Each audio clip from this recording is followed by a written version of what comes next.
Morning, everyone. It's my pleasure to welcome you to our 16th annual holistic seminar on memory loss, organized by the Memory and Aging Community Advisory Board, which is also known as McCAB. My name is Ernestine Jones Joel. I'm the chair of the Seminar Planning Committee and the McCAB's Board Development Chair. This is our first time going and doing a hybrid seminar. So thank you for joining us both in person and virtually. We have a fantastic morning planned for you. But before we dive into our agenda, I would like to invite Pastor Rodney Morton here.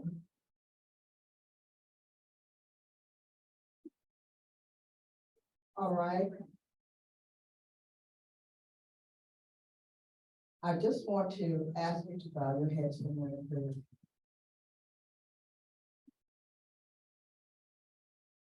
Thank you, dear Father, for this day. This is a day that we've never seen. We know that you have plans for us. You want us to be the best that we can, learn the most that we can, and keep our bodies healthy, because we know it's a temple that's only known to us. We ask you to bless all those that are in attendance at this time and those who are born virtually. We know that people have other things to do, but they chose to do this today, and we thank them. And we thank you for such a beautiful day. And we ask you to bless all those who have helped in planning, those who will be speaking today, and those that will be hearing information that may be new, it might be old, but it's information that will reinforce all those things that will be a support to them. We ask these blessings upon the hands that prepare the food for us. And we ask that we continue to learn and make this a powerful 2 hours this afternoon. We say thank you. And everyone please say amen. Before we dive into the agenda, I want you to take a look at your agenda. As we're here this morning, there are many ways to care for ourselves and our loved ones as we age.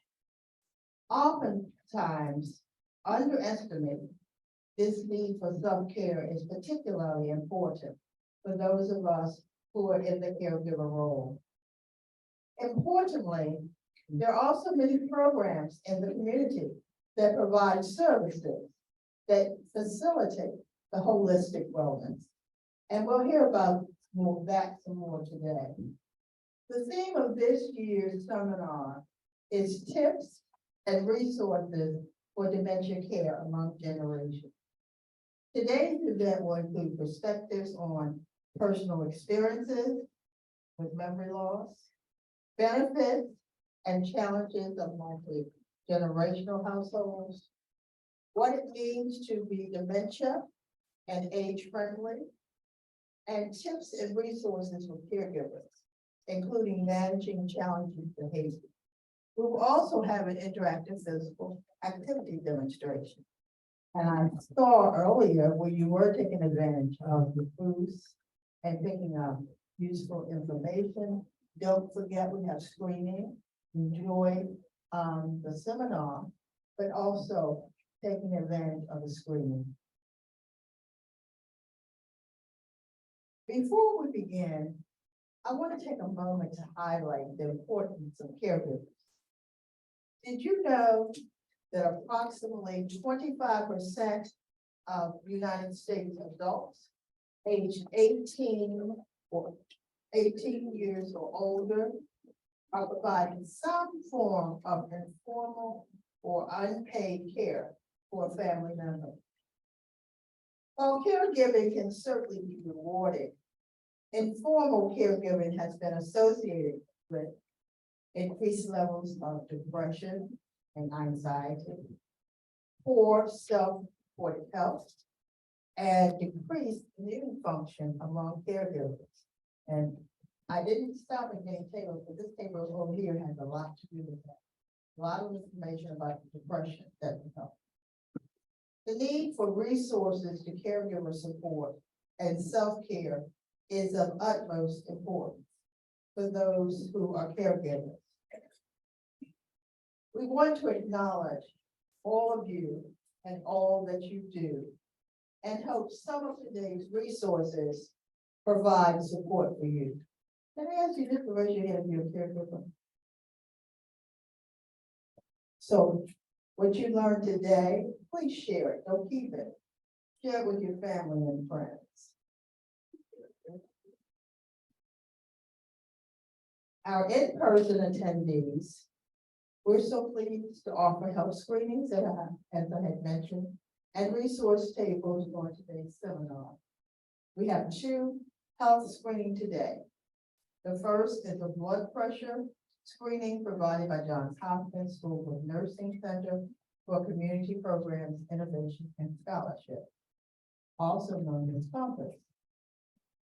The second is a mini mental screening of cognition provided by Hopkins State University School of Nursing. These screenings can be found in the small room.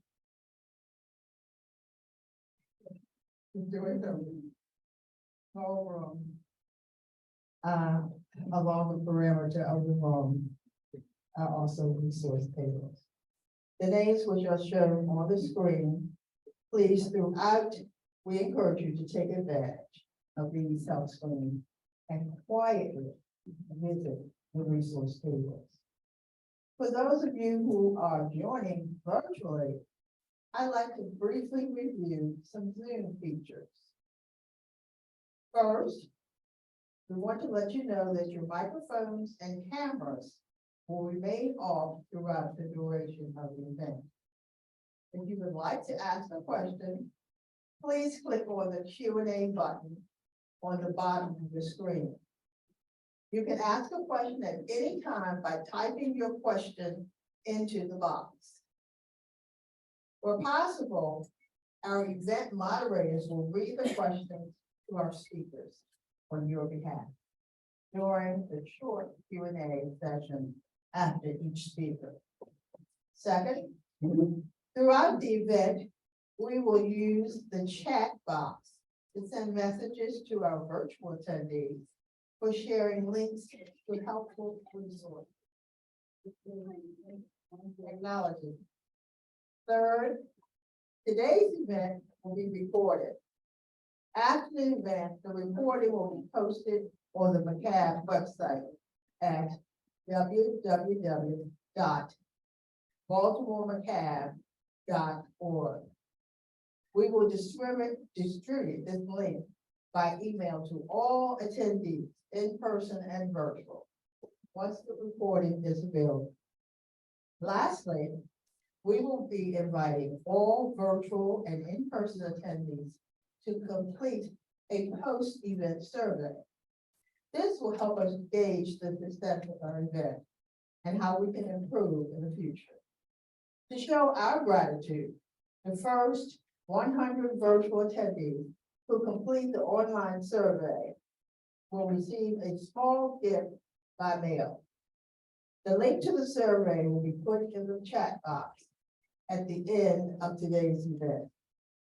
Rest assured, the link will also be sent by email after the event. The survey will only take a few minutes to complete, and we thank you in advance for your feedback. For those who are joining in person, we'll give you a few minutes at the end of the event to complete your survey. We'll provide more instructions later, but you will also receive your small gift upon completion as a token of our thanks. With our housekeeping now complete, I would like to take a moment to give a big thanks to our event organizers and co-sponsors. This includes the Member and Aging Community Advisory Board, the Johns Hopkins Alzheimer's Disease Research Center, the Greater Maryland chapter of the Alzheimer's Association, the Baltimore City Department of Health, the Division of Aging and Care Services, the Baltimore County Department of Aging, Johns Hopkins School of Nursing, Hopkins State Helen Field School of Nursing, Morgan Cares, Epworth United Methodist Chapel, and our wonderful host today, Morning Star Baptist Church. Of note, most of these event sponsors also have resource tables here today. Please bring a plug in again. Do visit each table at your convenience. We would also like to thank several local businesses that help support today's event, including Time Printers, Print Ink Online, WEA Radio out of Morgan State University, WOLB Radio, Giant in Pikesville and Owens Mills, Food Line in Randallstown, Wegmans, Owens Mills, ShopRite of Liberty Heights, and Sam's Club in Catonsville. We appreciate their support for today's event. It takes a village.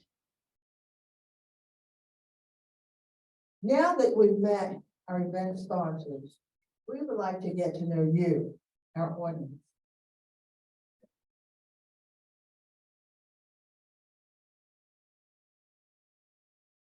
For those of you joining us via Zoom, we have 4 poll questions that will appear on the screen at the same time. For those joining us in person, these same poll questions can be found on the purple half sheet of paper within your folder. So if you want to take a moment to try that.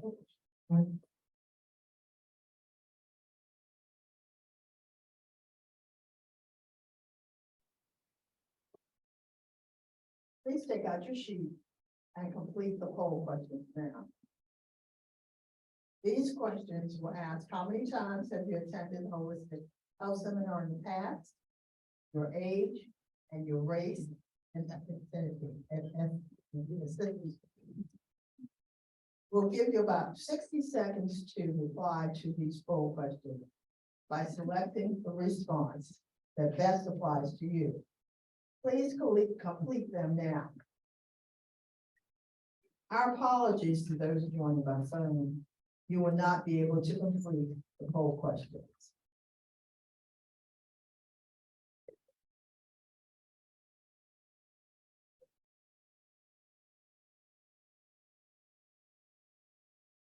Thank you for responding.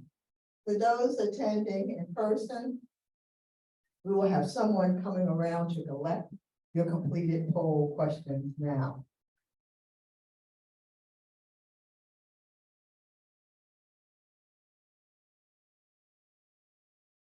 Now let's turn to the first speaker of our agenda.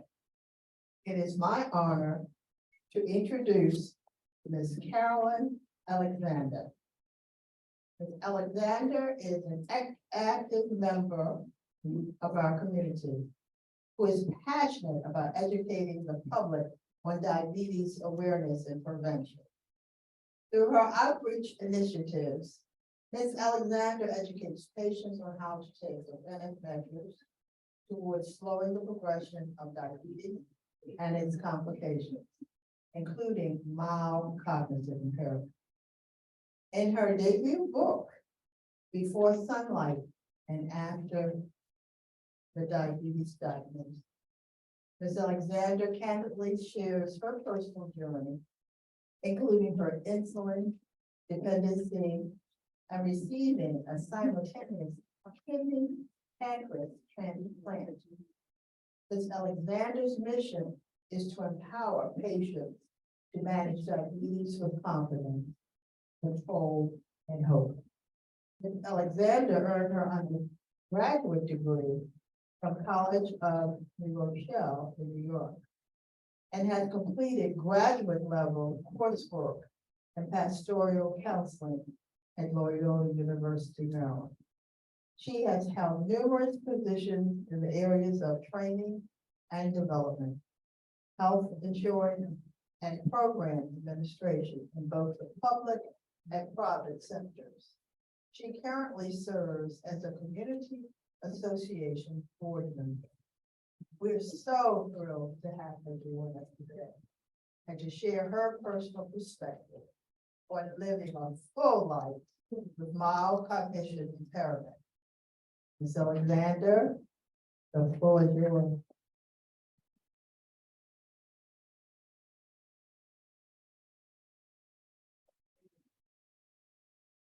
Thank you. Good morning, everybody. Good morning. It's a privilege to be here this Saturday morning to share my personal story. I feel honored to participate in such an uplifting event that equips caregivers, health professionals, and families with invaluable resources regarding memory loss and dementia care. I want to thank the Memory and Aging Community Advisory Board for organizing this informative health seminar. I also want to extend my appreciation to guests and the other panelists. And last but not least, thank you for taking out the time to be out of your busy schedule to be here today, whether you're here personally or virtually. Thank you. If I may, I'm only going to be a few moments.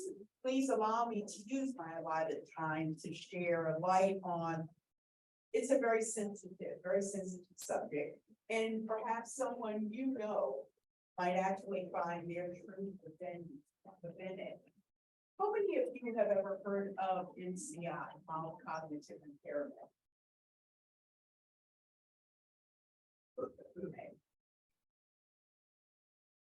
As a patient, I found it to be a noticeable decline in my memory that was not normal for someone of the same age when I was first diagnosed with it. If you haven't heard of MCI, you're not alone. You're not alone. 82% of Americans have not heard of the condition, and approximately 10 million people in the United States have it, and I just happen to be one of those individuals. In 2009, I was diagnosed with mild cognitive impairment. My diagnosis was made based on the information provided to the physician and the results of many tests. The doctor said there was no treatment for it. There was no treatment, but we would reevaluate the condition later to determine if symptoms had progressed. Although it was not the news I wanted to hear at that time, it really shook me up. But I left the doctor's office hopeful. Not in tears, because I learned from my physician at that time that not everyone who has MCI necessarily develops dementia. In fact, the symptoms of mild cognitive impairment may stay the same, and sometimes they even improve. Before MCI diagnosis, I didn't know what was happening to me. I recognized that there was a problem when I used the wrong checkbook one month, and there was a lot of explaining I had to do. I had trouble remembering details from recent conversations, and I had Post-it notes everywhere. I really did. It was like trying to run after my own thinking process. I had Post-it notes, searching for misplaced items was very frustrating. It was hard to find the right words to describe things, and I would lose my train of thought easily. And I left the keys in the door.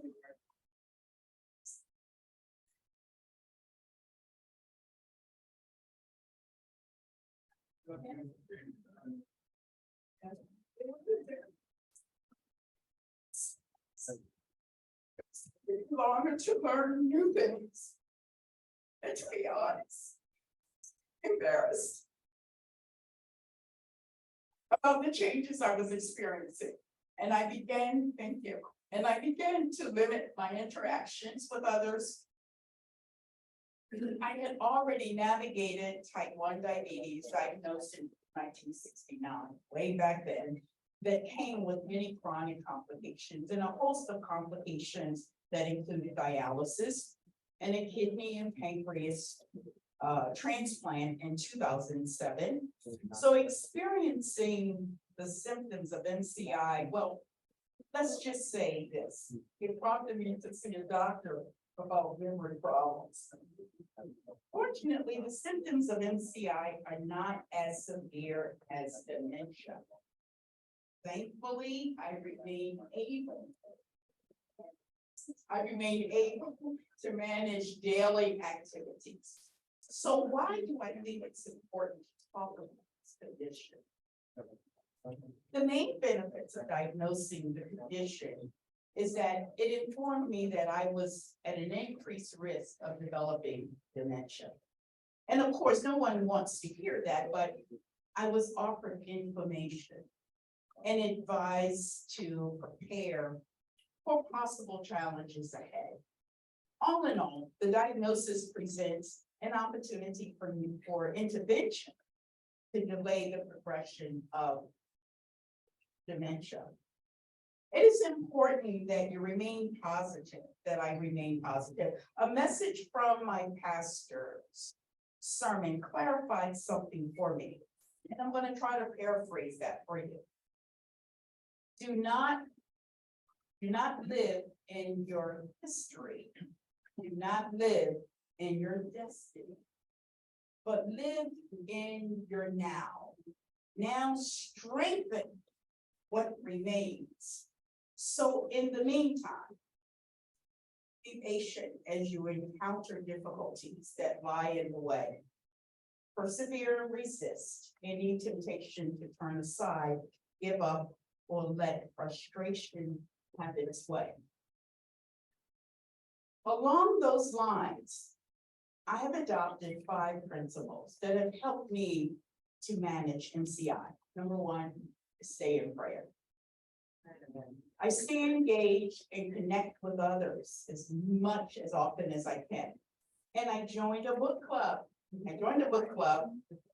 To increase my social interactions and to help prevent memory decline and to gain new perspectives about things, even if I'm there quiet. I avoid ruts, try to avoid ruts and boredom. Being isolated is one of the worst things that can, it's one of the things that can impact MCI. Try to eliminate clutter, to reduce clutter in and around whatever space you're in. Volunteer, to stay involved and active.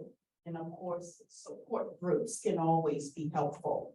Finally, I do in fact welcome each morning with a smile, because I have another chance to rise, to do something kind for someone else. And this morning I smiled. Because I was coming to be with you.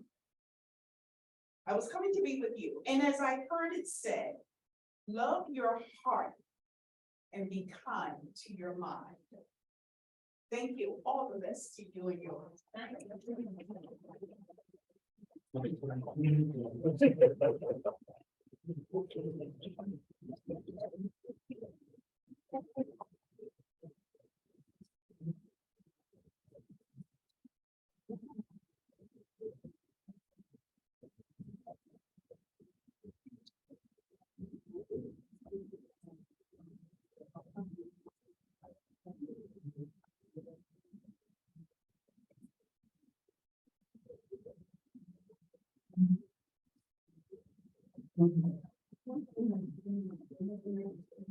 Thank you, Ms. Alexander, for that personal perspective and for sharing your experiences and for your bravery. It's bravery to get up and stand and share your story, but you're doing God's work when you share your story, because others need to hear that, And it might be someone right here that has experienced, is experiencing, and you've touched hearts. Like your truth is what will help someone else. Thank you. Our next speaker is Ms. Casey Taylor, who is the older adult project manager at the Mental Health Association of Maryland. In this role, she provides community education, manages volunteers in the Connections Project, and works to enhance Maryland's peer support model to better serve older adults with behavioral health needs. She is a University of Maryland School social work graduate and a member of the Anti-Stigma Project. Ms. Casey Taylor, the floor is yours.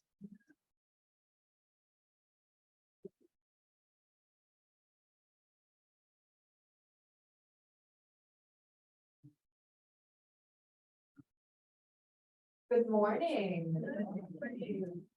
It's so lovely to see all of you today, and thank you to everyone who has stopped by the table so far and picked up some resources. And for all of you who haven't yet, please stop by before you leave.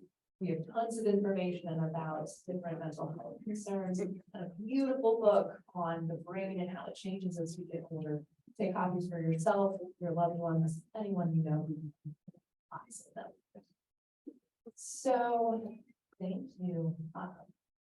Perfect. So, I am here to chat about the kind of multi-generational issue around impairment and support others. And so first things first, I want to share some resources just around mental health in general, brain health in general, taking care of our brains and the way they work, and keeping our mood and ourselves healthy so we can show up in the best way for the other people in our lives. And if we're a caregiver, that's extremely important, right? So the first resource I want to share with you is called Children's Mental Health Matters. You are a caregiver for a child or have children in your lives. They have brains too. And their brains also have mental health. And there are some unique things going on in a child's brain compared to ours. And so I encourage you to check out childrensmentalhealthmatters.org to get some very particular information about how you can support the children in your life and their healthy brain development. And I come from the Mental Health Association of Maryland. We have a whole publication webpage. Okay, so I just brought a sampling today of some of the things we have. If you are looking through and you're like, I want 100 copies of that, you can join our website, no sign up necessary, and order them, we'll mail them to you. And that goes for a bunch of other things I didn't have the space to bring today as well. And lastly, I want to give you the resource. Mental Health America has a free online screening, okay? And this screening is available for things like depression, anxiety, PTSD, and tons of different experiences, addiction. And there also are some particular ones for youth and children as well, okay? Burnout is one of them too. So I want to invite you, use this resource. It is a free screening. Your information doesn't go anywhere. It'll just ask you a couple questions and give you a result at the end, indicating where you are on a scale of your symptoms. And you can choose to print that out and take it to your doctor as a conversation starter. Or if you make an account with them, you can track your symptoms over time. All right, and that could be extremely useful for yourself if you're a caregiver perhaps, and just take these tests maybe once a month. You start to see maybe you have a different perspective or a very particular time of year, you would start to plan for that if you have that information. So let's talk about the brain a little bit. And many of us fear forgetfulness, no matter what age we are, but especially as we get older. And we often jump to conclusions about dementia, right? Or it must be that. And research actually shows that we are less likely to share our concerns if we are afraid that we are experiencing something like dementia. So I'm here to tell you that there are some common, readable, reversible things that cause memory loss. Okay, and this can include things like not getting enough sleep. This is the greatest unappreciated cause of forgetfulness. And it can lead to mood changes, anxiety, and contribute to memory problems. Medication can also cause forgetfulness, especially things like tranquilizers, antidepressants, blood pressure drugs, and other medications. But they can affect our memory, usually by causing a sense of confusion. Or maybe we're unable to pay attention and focus. Guess what? We can't remember what we didn't take in the first place. Okay, so if you are concerned about some memory issues that you or someone you love is experiencing, and you recently started a new medication, talk to your doctor about those concerns, because it may be a side effect, and the medication you take will change. An underactive thyroid is also a possible cause. It can affect our memory, it can disturb sleep and cause depression. And guess what? That disturbed sleep and depression in turn cause memory problems, right? A simple blood test can help to see if your thyroid is working properly. And you can request that from the doctor. Alcohol, doctor there, also causes memory problems. And drinking can interfere even after the effects of the alcohol is worn off. Those memory problems may linger. Okay. A good rule of thumb is, particularly as we get older, our bodies aren't very good at metabolizing alcohol like they used to be when we were younger. Suddenly, those drinks hit us a lot harder. Okay. So a good rule of thumb is 2 drinks per day for men, 1 drink per day for women. Don't exceed that. Stress and anxiety can also cause forgetfulness. They make it harder to concentrate. Again, you can't take in what you can't take in, right?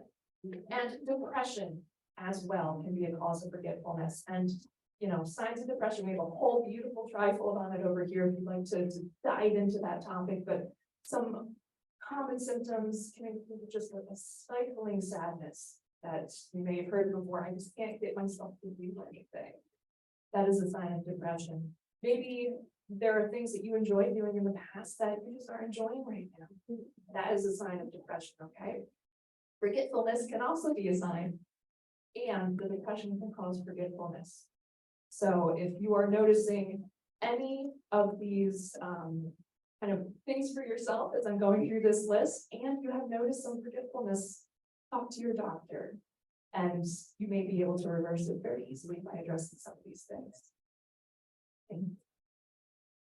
So this slide dives into some of the behavioral and psychological symptoms of dementia. And I want to bring these up because, you know, Carolyn so beautifully brought up mild cognitive impairment.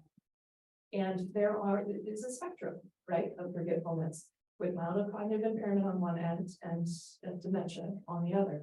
And so what I want to bring to your attention is that behaviorally, we don't often think about what the behaviors of dementia look like, especially before the diagnosis happens. And things like depression, agitation, anxiety, apathy, these usually occur many years before a diagnosis of dementia occurs. We may start seeing these symptoms. And research tells us that 55% of folks who develop mild cognitive impairment also develop depression and a mixture of these symptoms. So what I want to invite you to do is, if you're looking at this and you're like, oh my goodness, this seems familiar, what you can do is use very specific language when you are talking to your loved one or to a healthcare professional about your concerns. Give very specific examples about what you are concerned about. Just telling them general forgetfulness is not very helpful. But being very particular about, I frequently put the frozen food in the oven or something like that. Being very particular about that will enable the healthcare provider and the people on your healthcare team to develop targeted interventions. Dementia, cognitive impairment is a spectrum, often with 10 years between the time of diagnosis and the end of life. And so what we want to do is live well and the best we can throughout that time. And by taking the time to identify these behaviors and really support folks through the ones that are troublesome to them, we just do all we can to improve quality of life. Next slide, please. Thank you. I want to zoom in on psychosis for a moment, and I know this is a very scary word. And what I really want to invite you to walk away with today is the idea that hallucinations and delusions, these are the clinical words, but what this really means is that hallucinations, they're a sensory experience. Someone may be experiencing, sensing things that are not present, smells, sights, sounds, and we don't see them perhaps, but they really are experiencing it. It is real to them. And the same with delusions is put another way, it's belief. It's something that they believe. Oftentimes it shows up in ideas of someone spying on me or stealing from me. And the advice that I have around this is don't try to talk someone out of what they're experiencing because it's real to them. And that's not helpful. And this is good information no matter what age you are, right? It's not helpful and it can escalate their distress, right? And actually hurt your relationship with them. A good friend of mine invited me in these situations to practice improvisation. Have you ever seen improv actors? That was the advice that she had for these situations is join in the scenario and help it come full circle to the conclusion or to another kind of transition that we can move on to another topic. Next slide. Oh, too many slides. Thank you. And at the end of the day, what is our behavior driven by? It's driven by our needs. It's driven by our needs to feel safe, to be connected, to be free of pain and distress, to be respected and trusted and trust others, to experience dignity and autonomy, feel understood, and protect our personal needs and interests. These are the things that drive our behaviors, whether those behaviors make sense to the people around us. And so what we can do and we can encourage our children and any generation in the household or in the family to do is to interact with everyone, but especially the folks in our families experiencing cognitive impairment and dementia, and really encourage these needs in every interaction. To give an example, to experience dignity and autonomy, children can ask loved ones to teach them things. Maybe they can't remember where they put the car keys, but they still knit every day, right? Little Johnny can step up and say, teach me how to knit, please. And suddenly that person has a purpose and a meaningful interaction, and especially coming back again and again and again. They have dignity in that moment and it continues in that relationship with the child. So that is a very strong way that anyone of any age, particular children, can interact and encourage these needs. So I'm out of time. I invite you, come to the table. Thank you so much for having me today.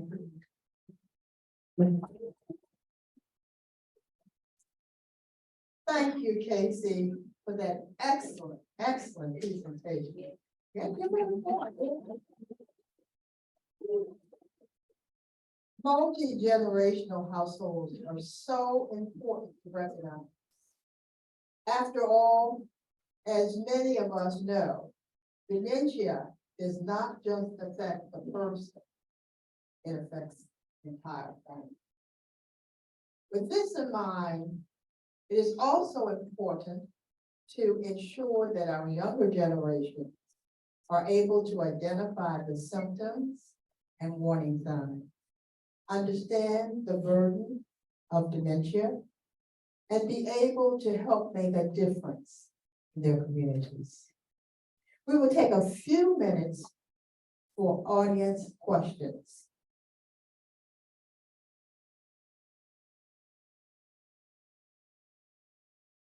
So we'll start with a question from our in-person audience, and then we'll do one from online.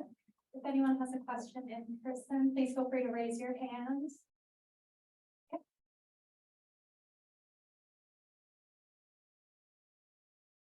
My question is, what's the difference between when you describe that someone has dementia versus someone who has Alzheimer's?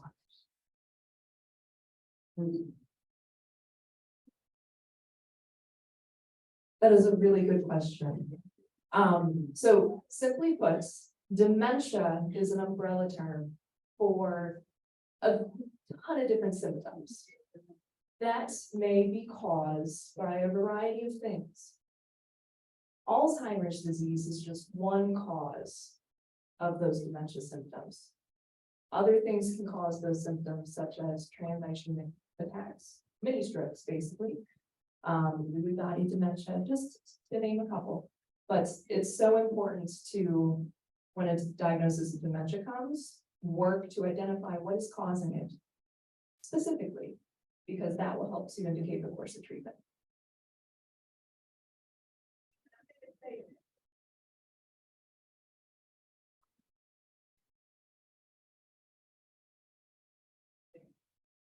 And, we went to the doctors a particular day. And we walked Frederick Avenue or something, I don't remember. We had just left a private doctor. And he was walking across the street, not his usual way. I said, what is this? We just left the doctor. You mean the doctor didn't pick up on this? And he couldn't find his money. But the treatment was given when he had Alzheimer, not dementia. He had medication and different things all the time. They just asked him general questions when he had dementia. To count from so and so and remember certain things. And I thought it was strange. And he could get help with different, at all times. I called 417 East Fed. I know that now. I tell me all seniors. 417 East Fed. And for helping seniors in the county is housing. And I knocked on a whole lot of doors for help in the home with my husband. It was only when he was diagnosed with Alzheimer's that I get help.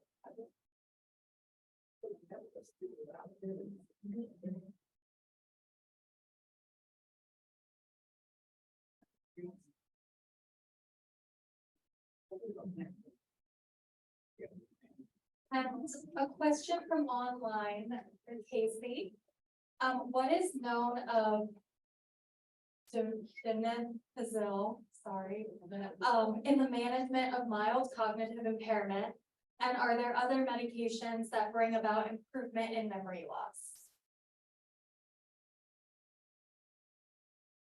Another great question.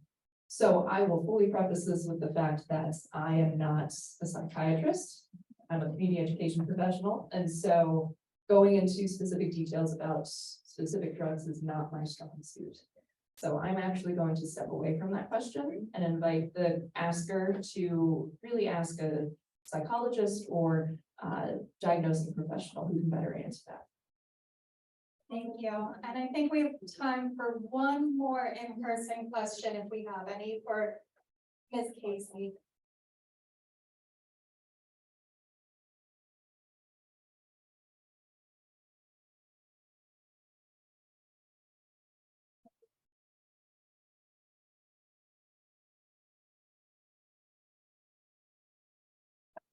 And we just have a little addition to that last question, and then we'll pass it back to Ms. Ernestine.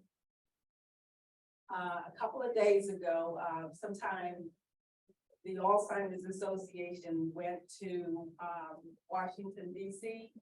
to focus on those drugs. The FDA had already approved 2 of those drugs. But again, I want everyone to hear, those drugs are only for individuals in the early stages of Alzheimer's disease. But what we were trying to get was for CMS, Centers on Medicare Services, to approve them to be paid under CMS. And we are still waiting, but we do believe that is coming. Yeah. That is coming, we do believe. So that's just a little information about that. Thank you for that. Right.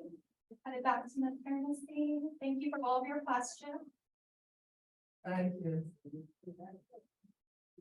That is very important. There's so much on the news, and to know that things are moving is good. Our next speaker is Miss Mary Wandrop. Ms. Wandrop joined the Baltimore County Department of Aging in the summer of 2021, bringing over 20 years of experience in nonprofit management, including serving on national committees, create volunteer procedures, educational curricula, and support programs. Mary started her work with Baltimore County in the caregivers program by planning educational sessions and providing consultations to caregivers on available services. With a strong background in community engagement and experience in coordinating programs, Mary moved to the role of Baltimore County age-friendly coordinator. On a personal level, Mary gained a strong insight into the aging process as a caregiver for her parents, who both lived into their 90s. Witnessing how her father's dementia and her mother's loss of hearing caused them to withdraw from their busy communities and social lives was very difficult. The experience has given her the passion to discover ways a community can improve and fulfilling life experiences for people of all ages and abilities. Ms. Winslow, we look forward to hearing from you. Ms. Winslow? Okay.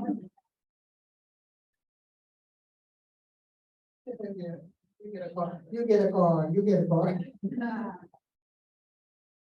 Thank you. Good morning, and thank you to Michal for having me come speak today and share information on age-friendly Baltimore County as well as dementia-friendly Baltimore County. We don't have a lot of time, so I'm going to it's a rather abstract concept what age-friendly is, so I'm going to try to do this in a quick amount of time here. So what is age-friendly? Age-friendly is a World Health Organization initiative that actually started back in 2006. In 2012, ARP took it on in the United States. They're the affiliate.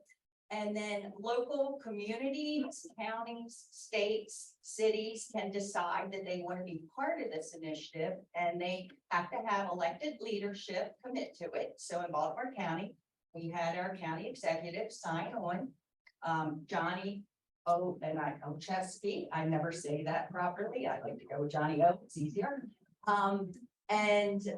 So in 2019, Baltimore County became part of the age-friendly initiative. So what is age-friendly? Age-friendly means well-designed communities that promote health and sustain economic growth, and they make for happier, healthier residents of all ages. It is run through the Baltimore County Department of Aging, so a lot of people think age-friendly and they just think that it has to do with elders, but when we're looking at age-friendly, we're looking at all ages and abilities. Okay, and I just want to point something out on that picture real quick. I like this picture because it shows some age-friendly features here. This is intergenerational, all ages, 90-year-olds and a 3 and a 1-year-old. And they are in a shopping center. The shopping center has put benches, so there is a place to rest in between walking from store to store, as well as shade trees that are all part of something that makes an age-friendly environment. Okay. All right, so age-friendly falls around ARP's livable communities. They have a livable community program, and then that's where the age-friendly falls in that initiative for them. So livable communities are based on 8 domains. Those domains are community support and health services, outdoor spaces and buildings, transportation, housing, social participation, respect and social inclusion, and civic participation, employment, communication, and information. So that's the 8 domains.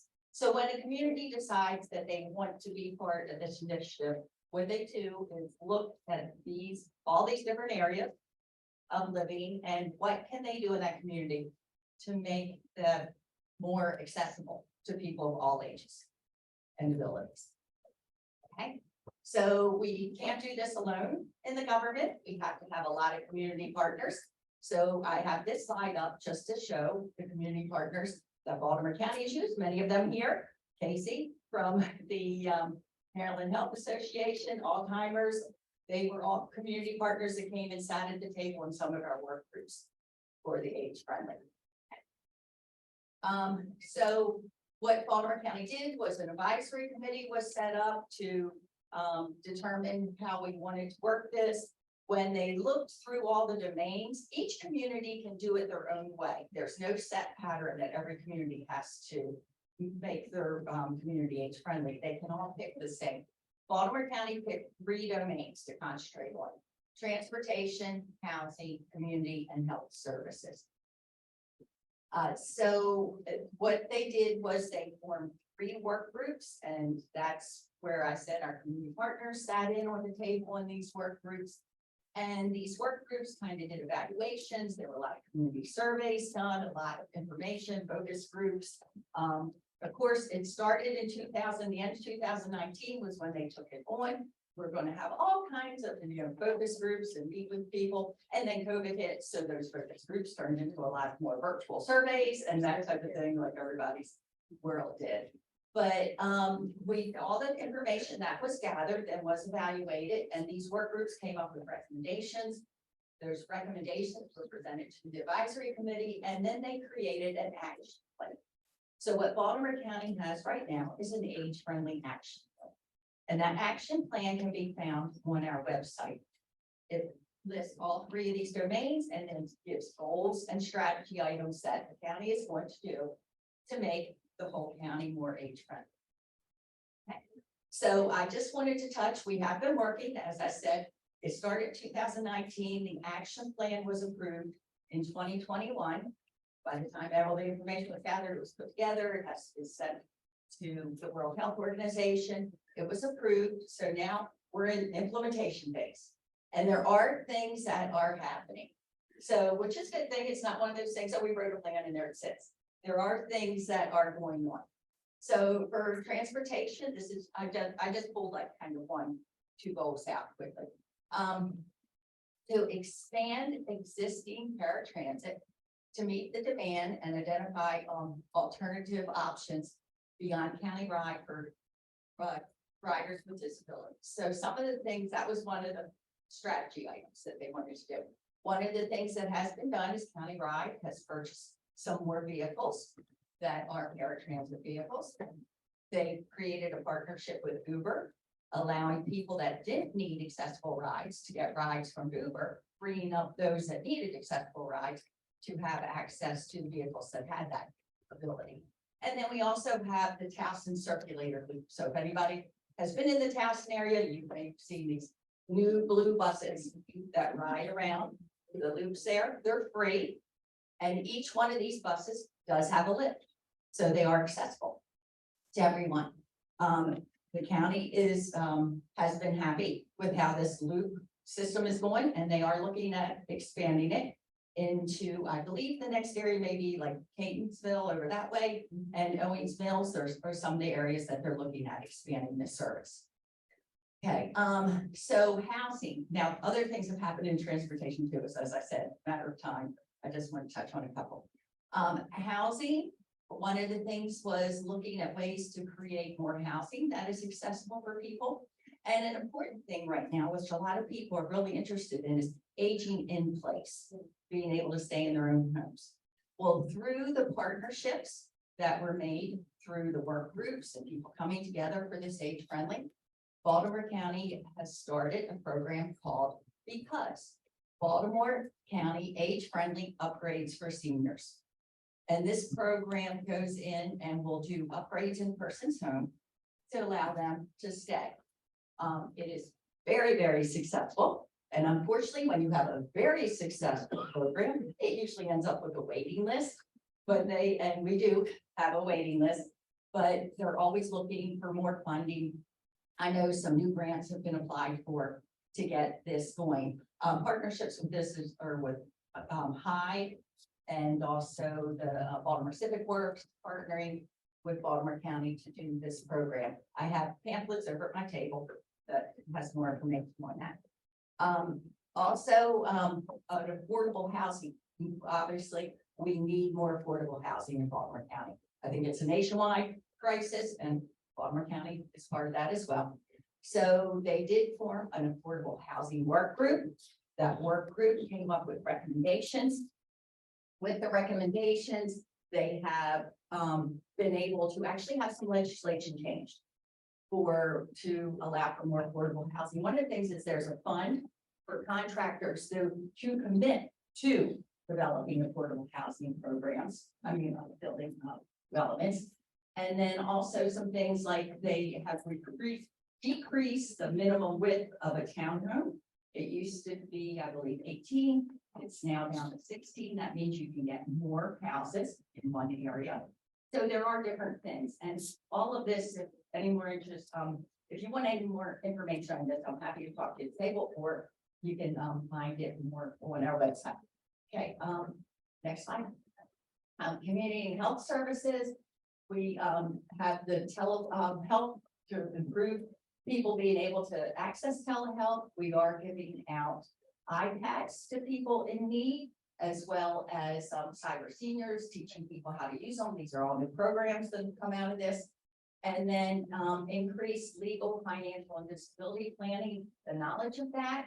One of the things I'm giving away right now is a legal aid book that gives all kinds of information. This came out of Age Friendly in partnership with Maryland Volunteer Lawyers Services, and then the mobile library law center that the Baltimore County Library has now started and travels around to the different library branches and some housing developments. Look them up on the Baltimore County website and library website, and you get their sketch. Okay. Dementia friendly. This is mainly why we're here. So one of the other things that came out of the Age Friendly is the need to go dementia friendly. So dementia friendly is a movement that was started in September 2015. And next one. Okay, and what it is, it's looking at the community and dementia. The model is it touches every cross sector where people, like everywhere people with dementia may go in the community. So we're looking at the whole community. And I know this picture is a little hard to see. You do have a copy of this in your folder, information on this. So you want to look at that diagram a little closer. But what we want to look at is business and banking, law enforcement, first responders, healthcare systems, faith communities, local governments, community members, restaurants, grocery stores, and libraries, employers, and residential care and community services. On all those touch points in a community, and how can they work or interact with people with dementia better. So it's a lot of educating the community on dementia, and then how these different in every place a person can go, that they have an understanding to work with individuals with community.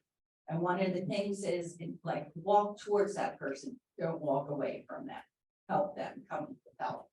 Okay, so a dementia friendly community will help people with dementia feel included and supported.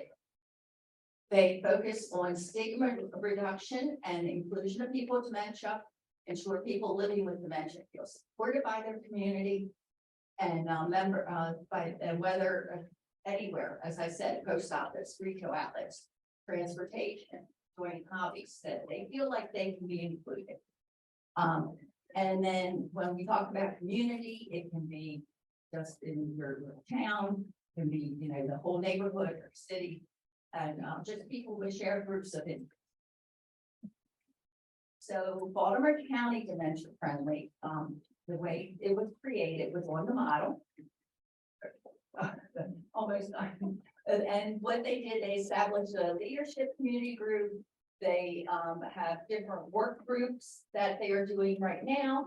They have to provide education sessions. We're working with Baltimore County Police and Fire Departments to establish dementia training partnership with the Alzheimer's Association. They're working on that. They support memory cafes and then do special events, their mini information sessions, that type of thing. If you have any ideas, would like to get involved, I know our coordinator, Emily Kearns, would love to have anybody who's interested become involved, and we have information as well as in your pamphlet. I have it at the table as well. Okay.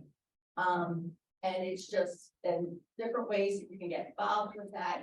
And I just want to end with one quick little story that I was reminded of when Casey was talking about dementia. And in my introduction to her, my father and mother both lived to their 90s. My dad did have dementia.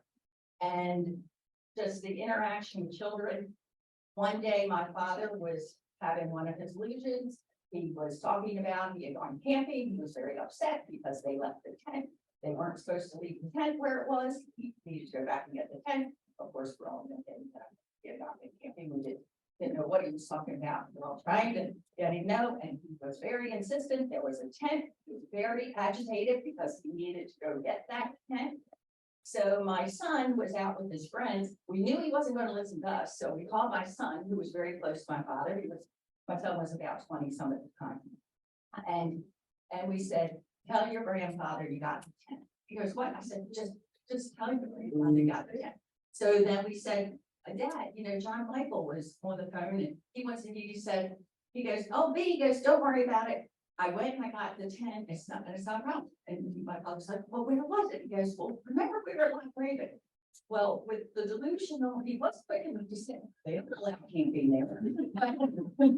So my son had to be like, "Get with it." So, well, wait a minute. But the ranger gave us a special exception, but I took care of it. It's gone. So that appeased my dad. He finally calmed down. But then my son was with his friends, and he told me when he came home, he said, "My friends are like, you lying to your grandfather?" And he goes, "You know, I had to." And it was what we talked about. You had to go with them where they are. We learned how to have to do that. So thank you all for coming and being the caregivers you are.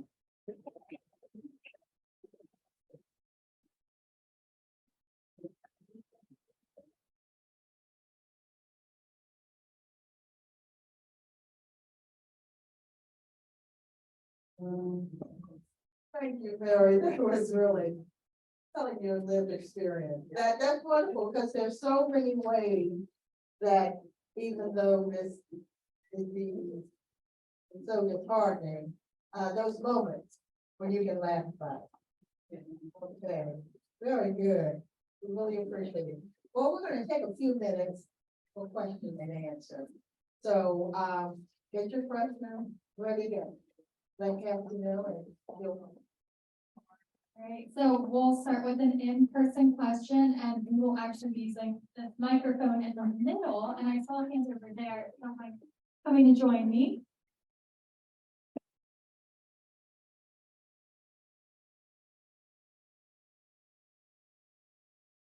Morning, everyone. I'm speaking on behalf of a adopted person, the husband has been diagnosed, and she needs, he's a wanderer. And so she needs, adult daycare for him, or adult supervision for him in the day. So how would she go about getting someone to come in and taking him somewhere?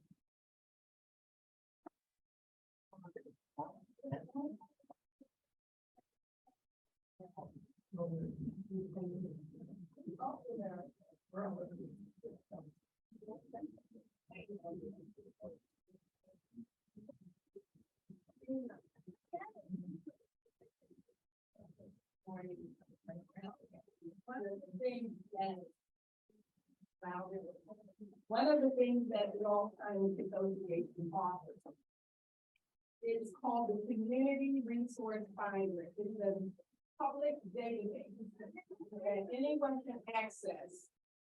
can get, adult daycare centers, everything in this database is generated by a person's zip code. It's a national database, so it doesn't matter where you live. This, database, is used also by, AARP. So if you're looking for adult daycare centers, if you're looking for in-home care facilities, assisted living, housing, senior center, doesn't matter. I have a booklet, a flyer over here and the resource table, you can come over there and pick that up. Again, communityresourcefinder.org. Thank you, Robin. We're going to move on for time's sake, but I think maybe, but if you have some questions, the resource figure can be here for just a few minutes after. Before our next speaker begins, we want to take a moment to discuss some of the warning signs of memory loss. Noticing these signs in yourself or in a loved one may indicate that it's time to seek some of the resources you're hearing about today, or that it's time to speak with a doctor about these changes. There are 10 warning signs of memory loss to keep in mind. The first warning sign is memory changes that disrupt everyday life. Disrupt everyday life, such as consistently forgetting names or things. 2, next is difficulty in planning or problem solving. For example, experiencing problems with balancing your checkbook or trouble keeping track of monthly bills when you had no problem with these previously. The third sign is difficulty doing familiar tasks at home or work, such as forgetting how to prepare a favorite meal or forgetting how to do a hobby. Another sign is new problems with speaking or writing words. For example, an individual may substitute usual phrases for common words, such as saying, those things that I see with, instead of saying eyeglass. The fifth warning sign is trouble with images or spatial relationships. For example, this might include experiencing new difficulties with gauging where to stop behind the car in front of you while you're driving. Another warning sign is confusion with time and place. For example, an individual may get lost in their own neighborhood and not remember how to get home. Another warning sign is experiencing loss of judgment. This might include dressing without regard to the weather. For example, wearing a turtleneck sweater when it's 90 degrees outside. Number 8, we all misplace things here and there, but misplacing an item and being unable to trace your steps in order to locate it is another warning sign. Another warning sign is withdrawing from work or social activities. For example, an individual may sleep more than usual or not want to partake in a lifelong hobby involved. And finally, the last sign is changes in mood or behavior. This might include rapid mood swings for no account reason, such as going from happy to angry to sad and to happy again. More importantly, while it's normal to exhibit some of these behaviors time to time, if you or a loved one exhibits 3 or more of these warning signs consistently, it is suggested that you consult with your doctor or dementia specialist. With these warning signs in mind, our next speaker is Ms. Yolanda Wright. Ms. Wright is a native of North Carolina and comes to us from a background in social work. She received her bachelor's in social work from UNC, Greensboro. Then began her early career working with special needs children and their families. Ms. Wright then discovered her real passion for helping people in the medical field.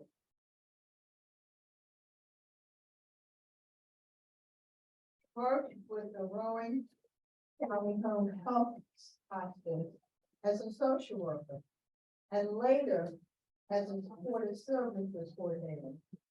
Ms. Wright moved to Maryland in 1989.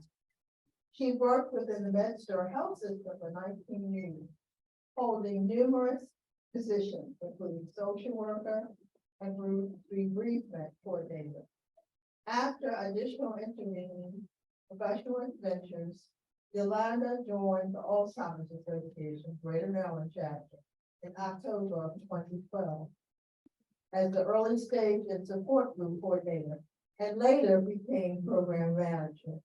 Ms. Wright therefore brings 44 years of experience with dementia, grief, and loss on both a professional and personal level. She retired on March 31st, 2023, and graciously agreed to join us today to talk about dementia and caregiving. Yolanda, you're great to have you.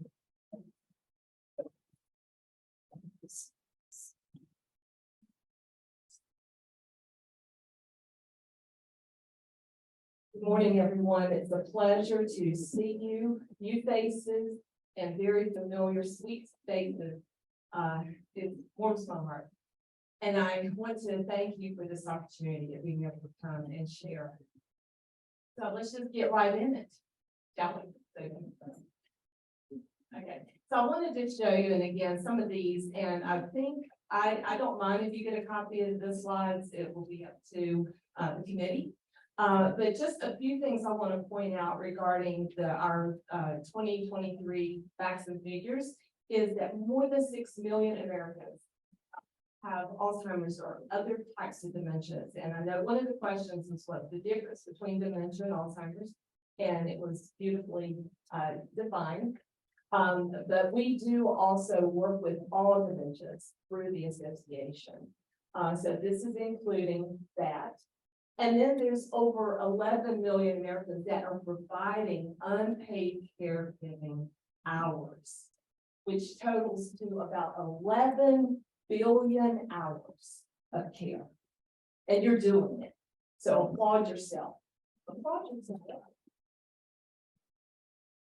Another astounding thing, I think, in these stats is that 1 in 3 seniors are going to die from Alzheimer's or another type of dementia.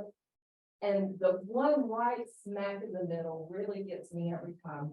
We always hear about cancer and how prevalent it is, but Alzheimer's or other dementia kills more than prostate cancer and breast cancer combined. Yes, that is powerful. Next. And this is very busy, I'm sorry, but I just want to show you, and again, you're living, you know this, but it's sometimes it just helps us to see it in perspective on a chart.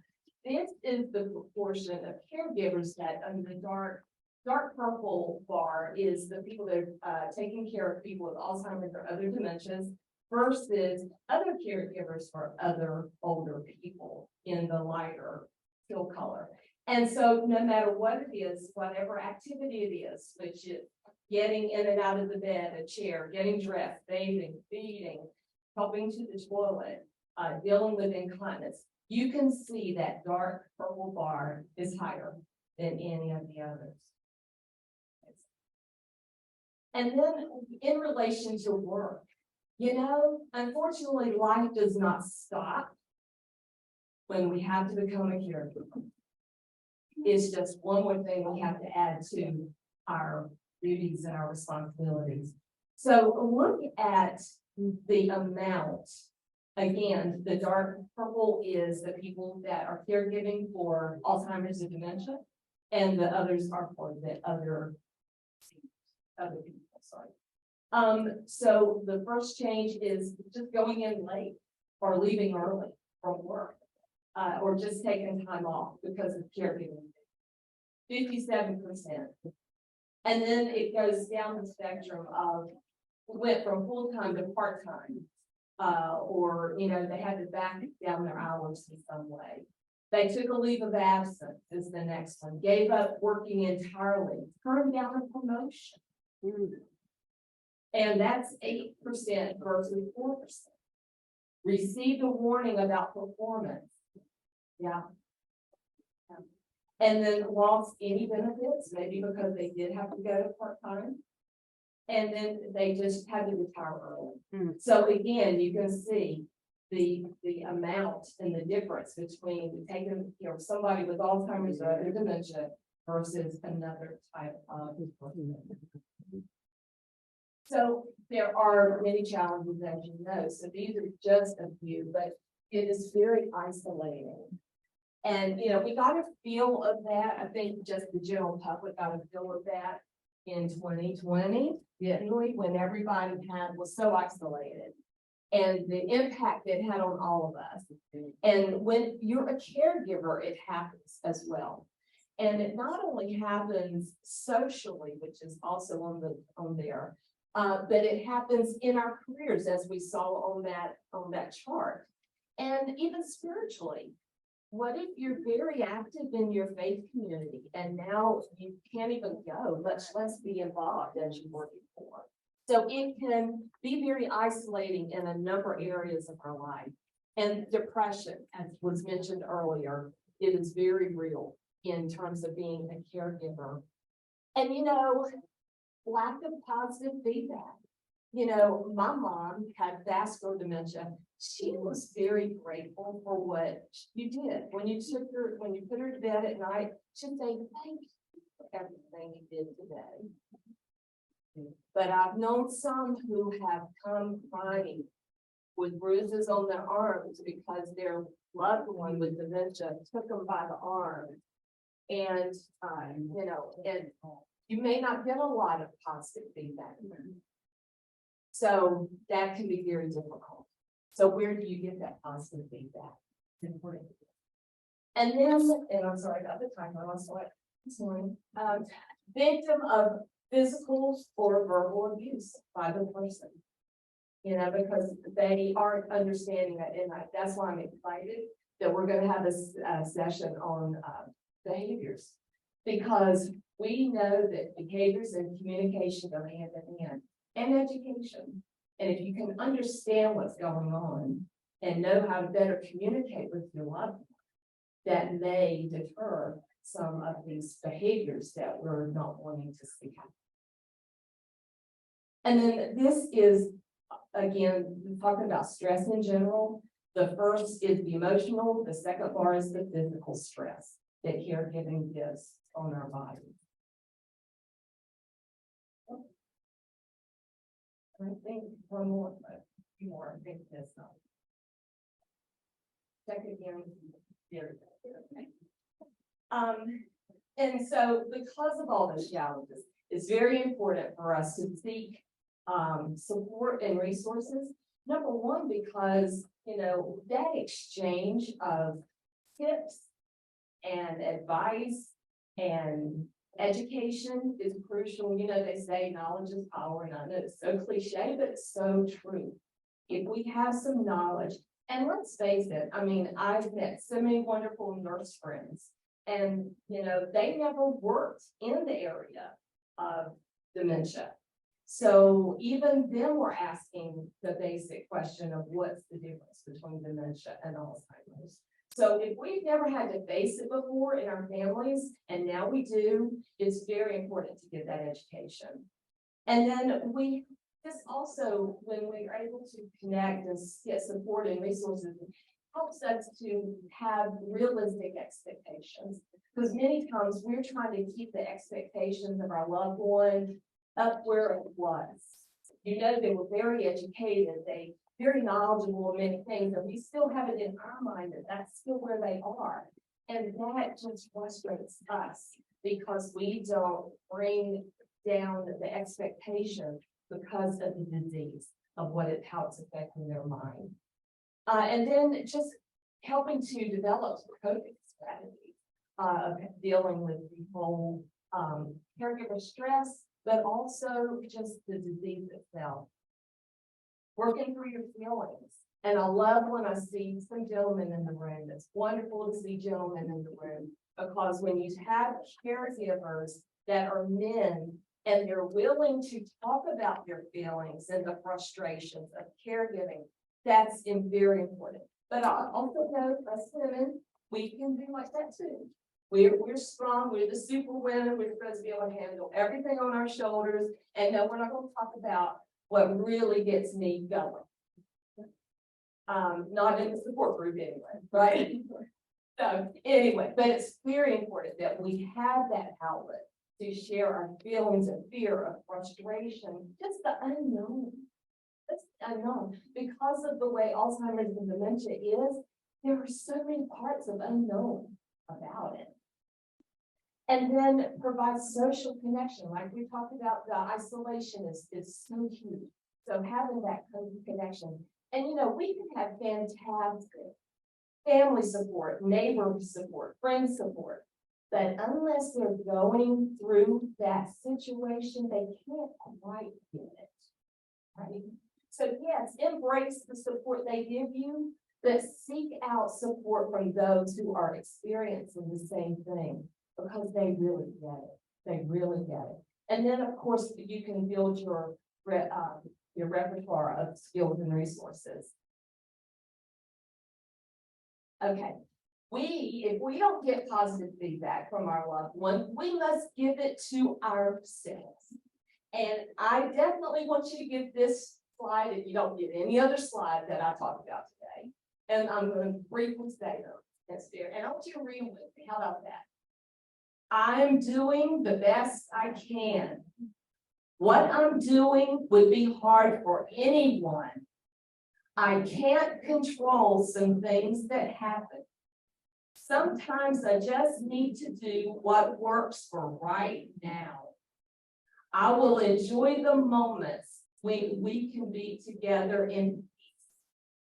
Even when I do everything I can for my loved one,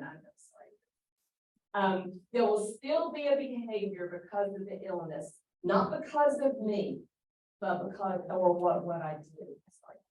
I'm not perfect, and that's okay. And last, I will try to get help from a counselor if caregiving becomes too much for me. So those are all great, but if you can just embrace one of them that really talks to you and speaks to you, memorize it and just say it to yourself. If you have to say it 25 times a day or 25 times in an hour, if it's a bad hour, right? Now, just very quickly, I want to talk about the Alzheimer's Association, very near and dear to my heart. It is a national organization. And so we're going to talk very briefly about what we cover. Okay. So we do have a 24/7 helpline. Please write it down. This is a number that anybody can call, whether it's professional, people that you hire, people in residential situations, staff there, family members. It doesn't matter. When I used to do first responder training, I told them to call the 24/7 helpline if they needed to know how to handle a situation. Please write it down. Support groups. We have all types of support groups that are for caregivers. Some are specific to different types of dementias and different types of situations based on if the loved one is in a residential facility or at home. Educational programs, there's all types of programs that you can be a part of to learn and get that education. They're online as well as in person, as well as and then care consultations. That is the time when you can just sit down with someone and be able to, talk about what's going on and get some ideas of where to start. Because many times, unfortunately, the people are, the doctors say, give you a diagnosis, and then they say, okay, it's a good. then medical alert, and then early stage programs. Okay, and we advocate, you already know we did, because Marlon told you how we go to Washington and Annapolis. We do research, we're the next largest funding source after the federal government. And we do provide the care for the support of those who are dealing with it now, but also bringing hope to the future. Thank you.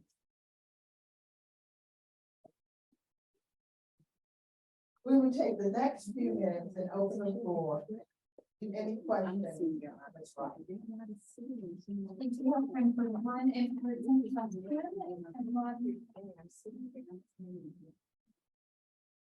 Come up and join me.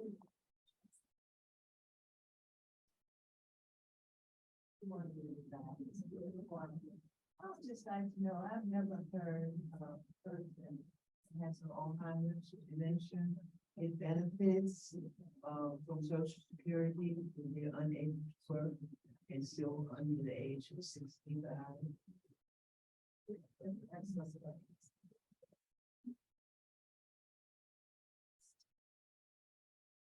There is now some new law that goes in, and Marlon, please help me if I recall some of this stuff. But it's called compassionate law, if I'm not mistaken.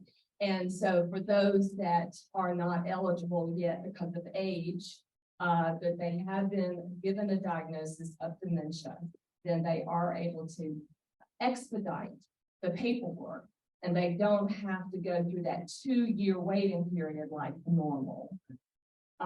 So yes, that is a way they would get that. So make sure that, you know, if you have questions about any of this, call the 800 number. You know, a lot of these questions I've been hearing, I've just been sitting and wanting to say, call the 800 number, okay? Because they can give you any of these resources. Would you repeat that 800 number, please? 1-800-272-3900. Thank you. Thank you again, Ms. Bright. We appreciate that. Okay, now all these people that are sharing, and when we're finished, I want you to share with people, keep a little eye on who asked the question. Okay, great. Thank you so much.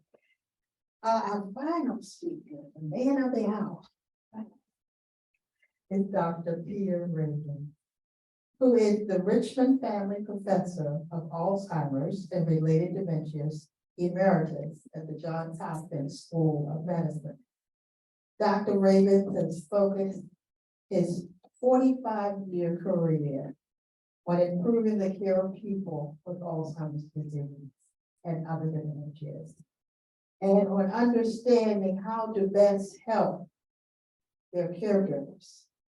He is a co-author, I know you've heard of this book, The 36-Hour Day. It's been a great resource for so many people, which is one of the established door prizes, and the author of it is Alzheimer's, answers to 101 of your most pressing questions about memory loss and Alzheimer's. Please join me in welcoming Dr. Peter Raven.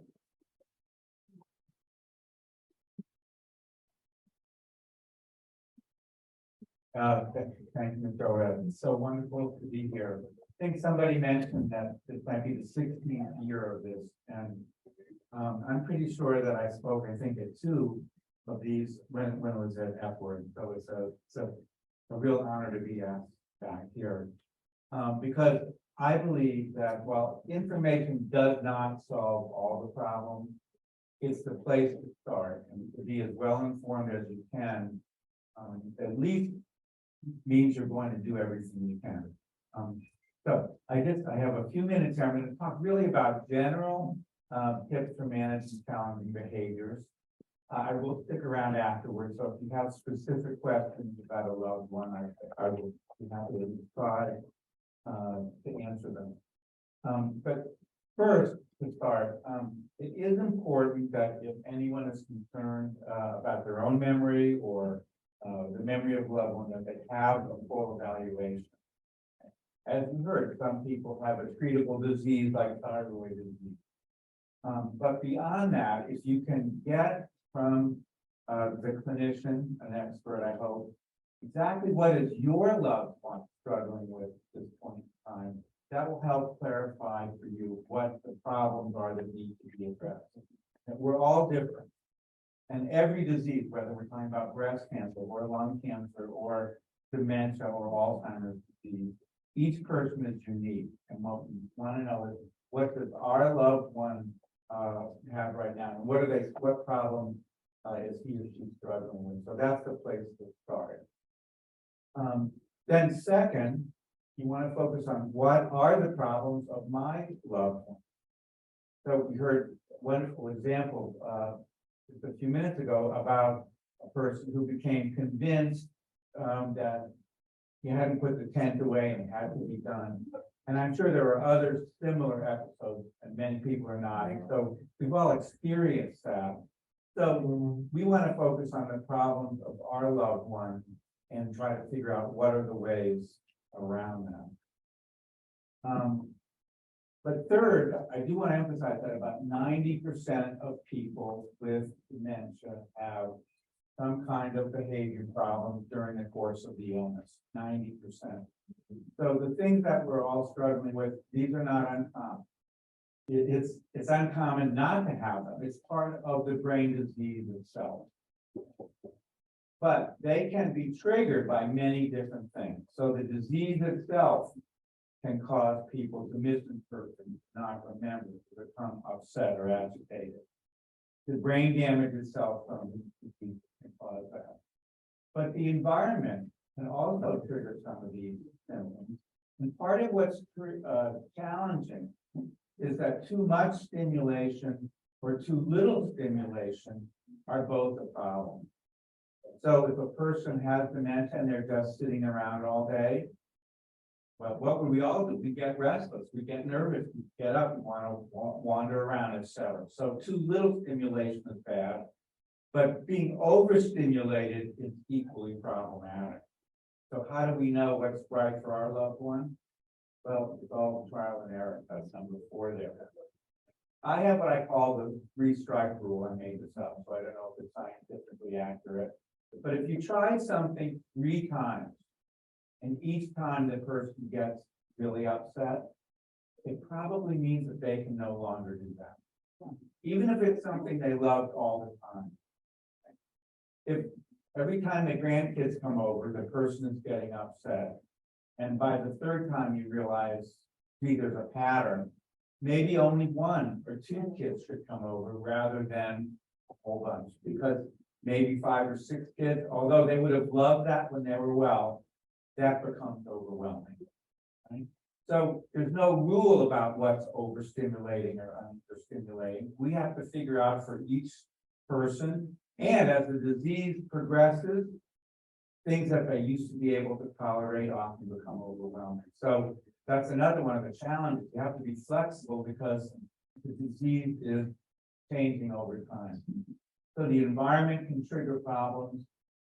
Medications can trigger problems and other medical diseases. So anyone with Alzheimer's disease who changes suddenly, you have to call the doctor right away.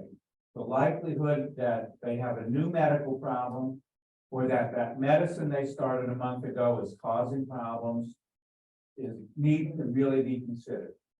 And so we always have to be thinking about that. We want to have a good relationship with your primary care doctor who knows the person, so that when you call up and say, Dad's different, or Mom is doing things that all of a sudden, the doctor will listen and not say, well, that's what happened in Alzheimer's disease.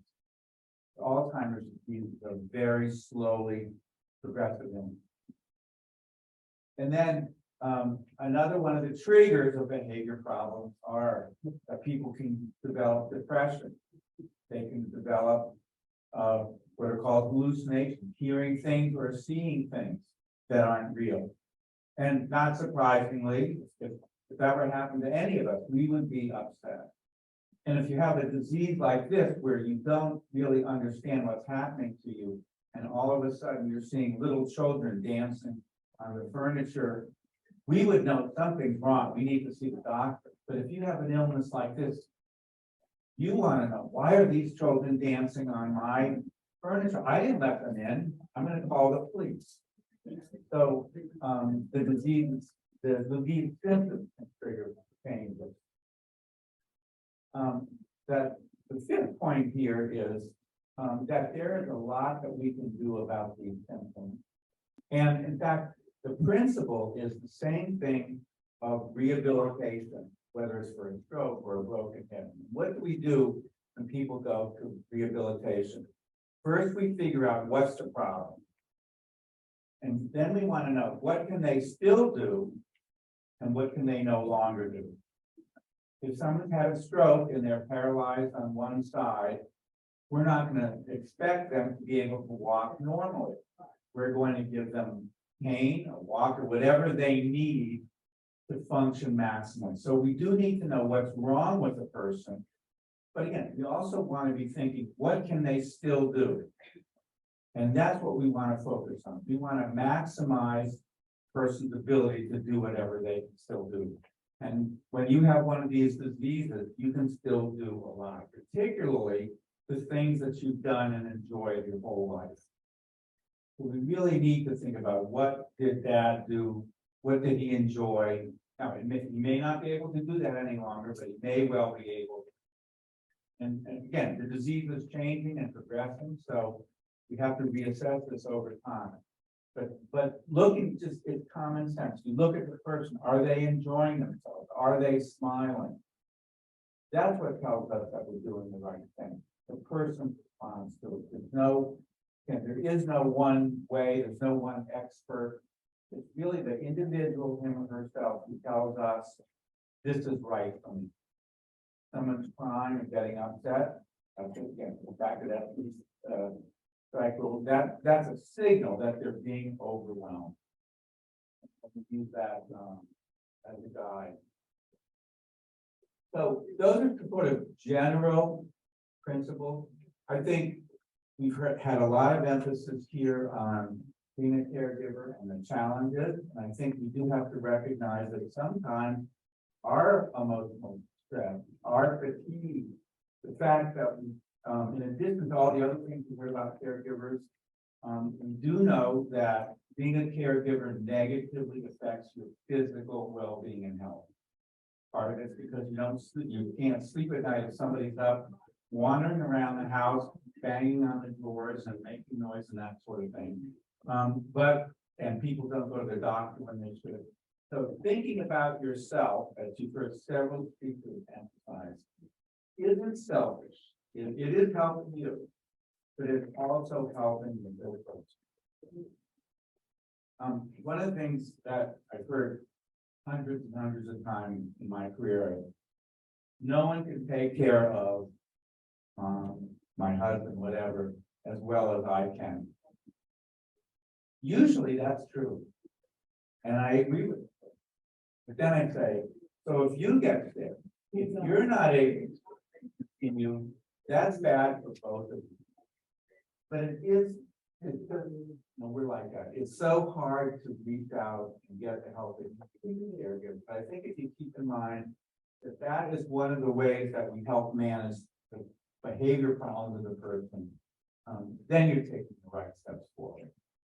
I'm going to stop there again. I'll be happy to hang around later if people have specific questions. I don't know if we're going to have time for questions now. One in-person question. We do have time for one in-person question. I have Jonathan Crystal from it. Morning. Thank you, doctor, and thank you all for giving me time. I didn't know caregiver.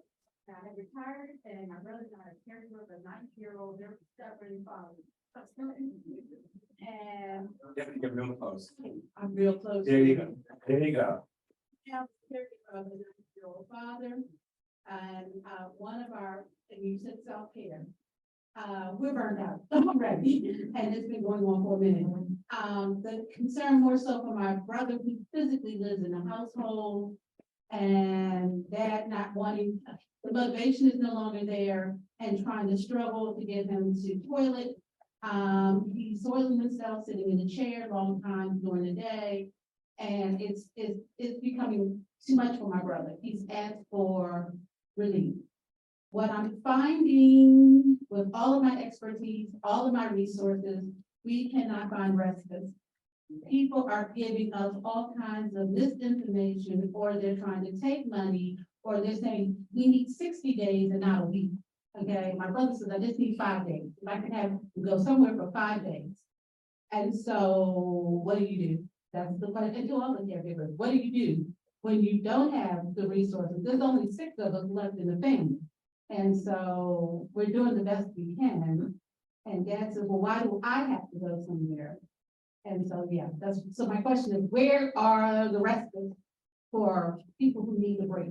So you said we need a break. Thank you. Well, good, very important. So let me go back to that first point. It is important to understand why is your dad just sitting in the chair and not getting up and going to that? I'm sure when he was well, that would have been the absolute, he just never would have done that. That would have been terribly embarrassing. Well, it's important to know that the most common behavioral symptom in all of the dementias is what's called apathy, lack of initiative. Sometimes comes from depression. But the part of the brain, the front part of the brain, that's what motivates us to do things. That's what got you to, part of what got you to come here today, is that initiative to learn more. And unfortunately, the disease, some people, not everybody, takes away that initiative. It's very hard to start things. It's hard to get up from a chair. So it isn't, as a start, important to realize your dad, and I'm not saying you're doing this, but that your dad, he's not doing this on purpose. He's not trying to frustrate people. It's sad, but he can't generate that initiative to do that. So then we do have to partly be thinking, are there ways around that? And will he wear an adult diaper? He does. So that's important because some people, that's embarrassing. I would never do that to my dad. So that's a very practical step. Another thing that sometimes helps is to schedule for a living. So every 2 hours, Dad, how about if you go to the bathroom, and sometimes you have to come up with the reason we're going to be going out soon. And maybe that can give him a little bit of that initiative and energy and get him out of the chair.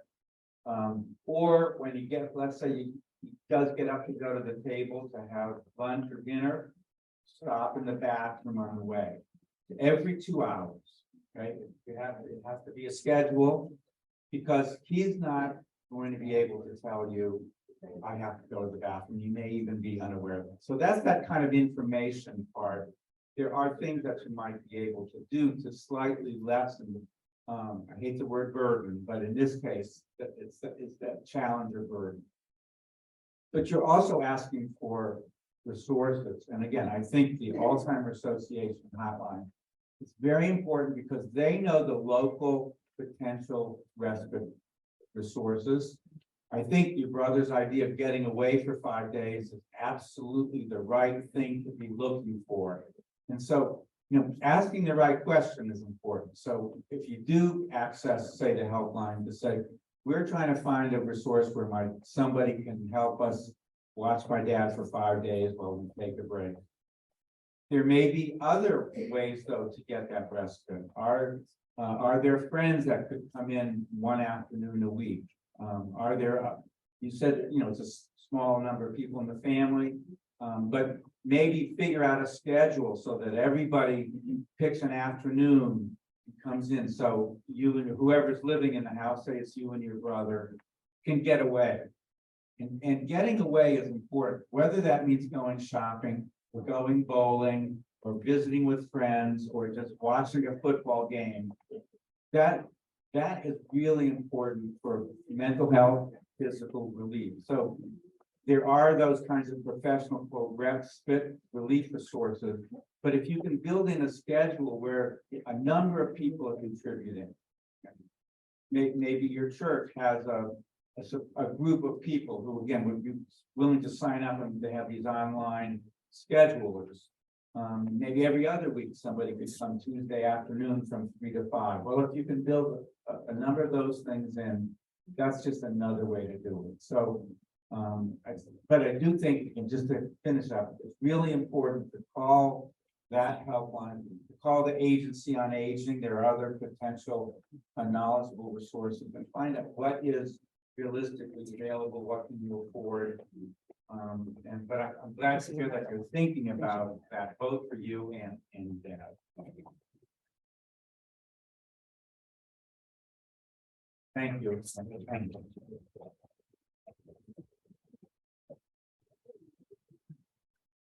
Thank you, Dr. Raven, for your information, informative. This is the go-to 36-hour day, and every time I hear your presentation, I'm learning, and the information is well needed. So we appreciate it. Thank you. I've been around so long that I moved to Virginia Joe. Pleasure. Thank you. Thank you.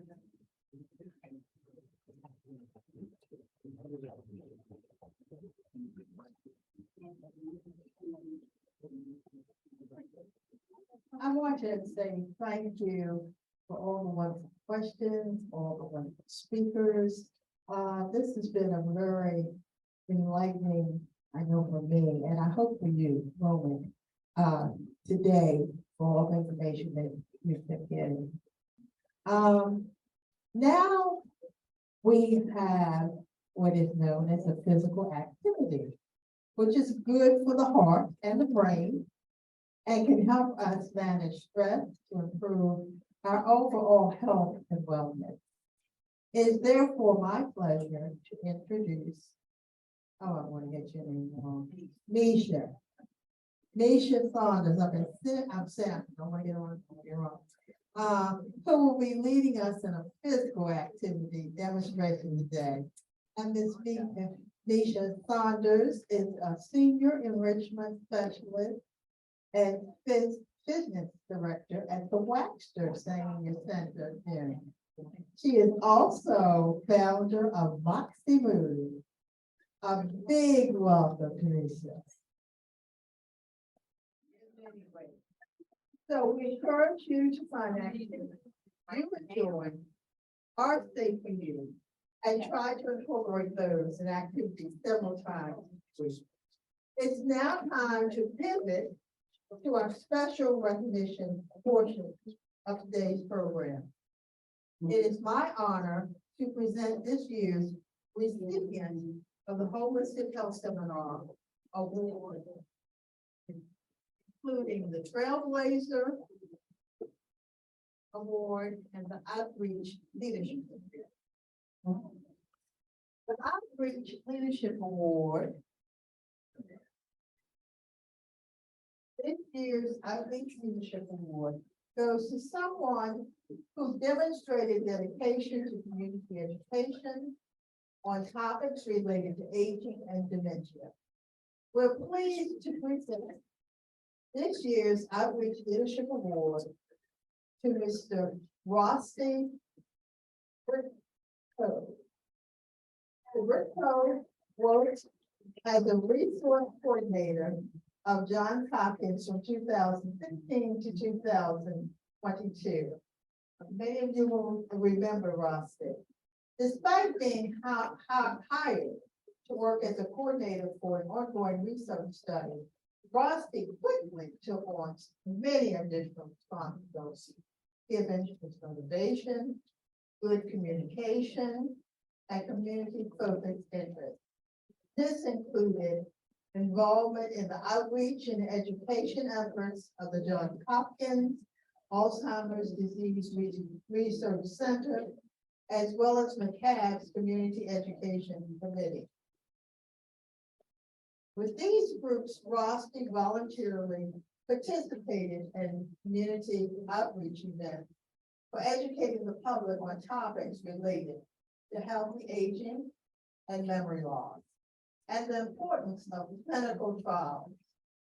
Over 5 years span, he also played an essential role in assisting with the planning of these holistic health seminars. It is clear that Rocky enjoys sharing his knowledge about dementia and related topics such as lifestyle factors that affect dementia risk and caregiver stress.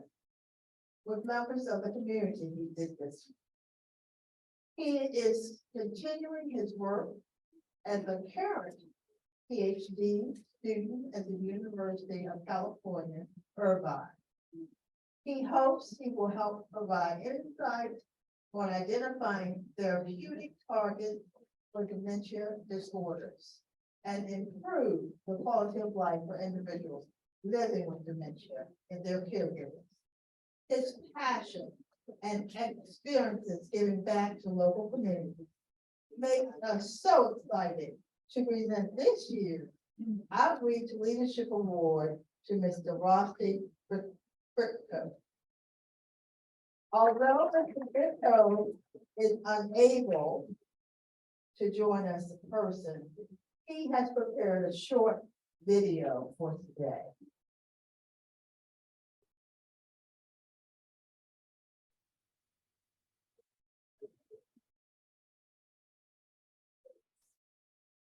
Good morning, everyone. I would like to thank the McCAB and the Planning Committee for this award.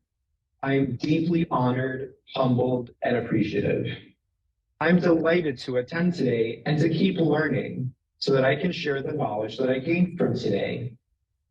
It's been a collaborative effort over the years to engage in community outreach, and I would like to recognize all those who have supported and mentored me along the way on providing this education and resources. It's been a particularly humbling experience for me to learn from our community members. Oftentimes, I've felt that I've learned more from you. As I've pivoted towards a new stage in my education and career by starting a PhD program in neuroscience, I am inspired to combine the education and resources I've shared through my outreach and what I'm currently learning to bolster our understanding of Alzheimer's disease. I hope you share the knowledge you received today with family, friends, colleagues, and others in your community. Together, through this education, we can all continue to raise awareness about aging, dementia, and what we can do bit by bit every day. Thank you so much. You're welcome.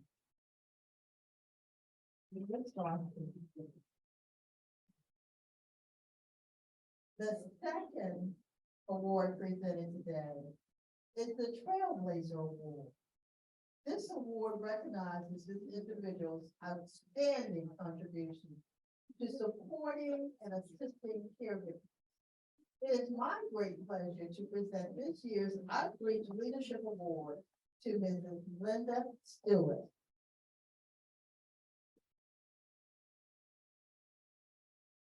Linda Stewart worked as the caregiver project manager for the Johns Hopkins Call to Care program.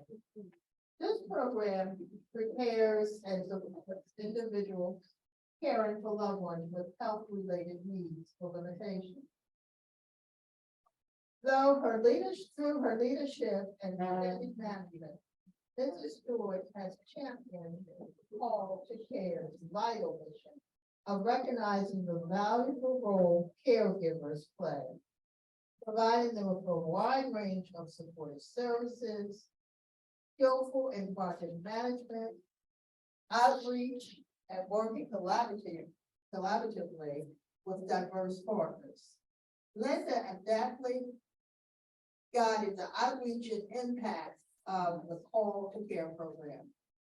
As a result, over the past 8 years, more than 3,000 care partners, healthcare staff, and community members have benefited from expert assistance regarding their caregiving situation and participated in edifying activities, including caregiver cafes, lunch and learns, care circles, conferences, and partner services. Through her efforts, more than 35 nonprofit and government agencies providing caregivers with direct services such as respite care, meal delivery, and counseling services. Although the call to care program was eliminated due to budget cuts, Linda's exceptional leadership and service in the field of family caregiving deserves formal acknowledgement. Without further ado, I'm pleased to present this year's Trailblazer Award to Mrs. Linda Stewart.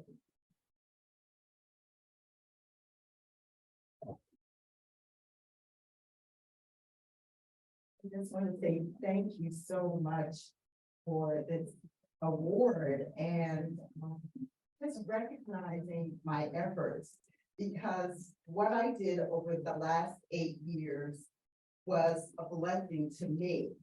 I gained so much from being a part of the caregivers' lives that I touched. I gained so much from the partners that I interacted with every day and colleagues. And I know that the work I did was really ministry work, because caregiving is a calling. It's a special calling, and you all know that. So to get this award is so appreciated. And I just say God bless you all in your caregiving or post-care. Continue to take good care of yourselves. And McCab, I have to say you all have it going on and keeping the community informed, educated, and edified. And this holistic seminar this year has been great. So we all, I'm sure feel this wonderful body, mind, and spirit. Thank you.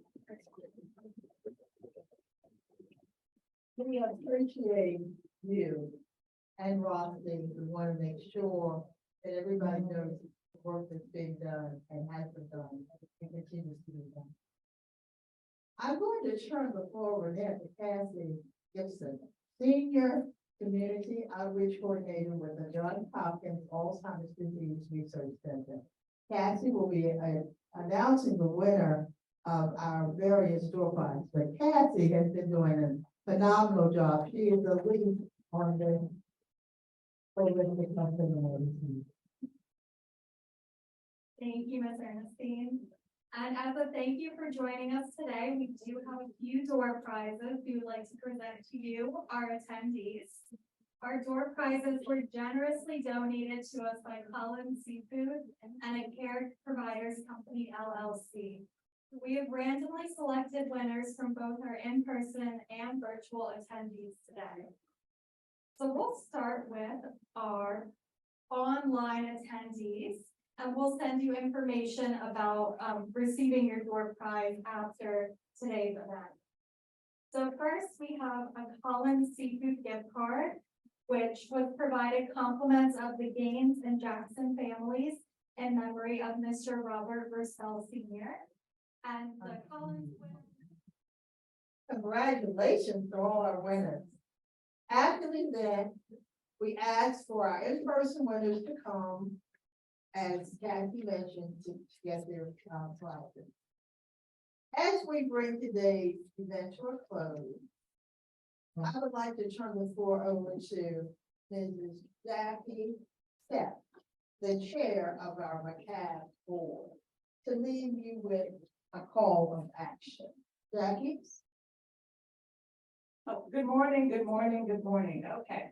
I am Jackie Seth, and I'm the chair of the McCab, and we're so happy to have you here today. First, before I give out like what I call a call to action for 4 major things I want to share, I just want to congratulate and thank the McCab for what they did today, because they put on an exceptional event here in person and online. And if you don't mind, I'd like to give them a hand of applause.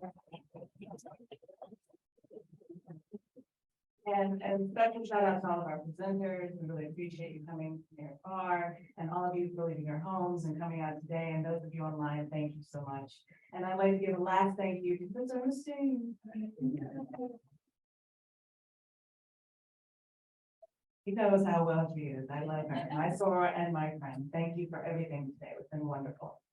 So, as I mentioned, I have 4 things to say. I won't belabor it, but it's only gonna take me about 30 minutes. I know you'll stick with it. Y'all see it all day already?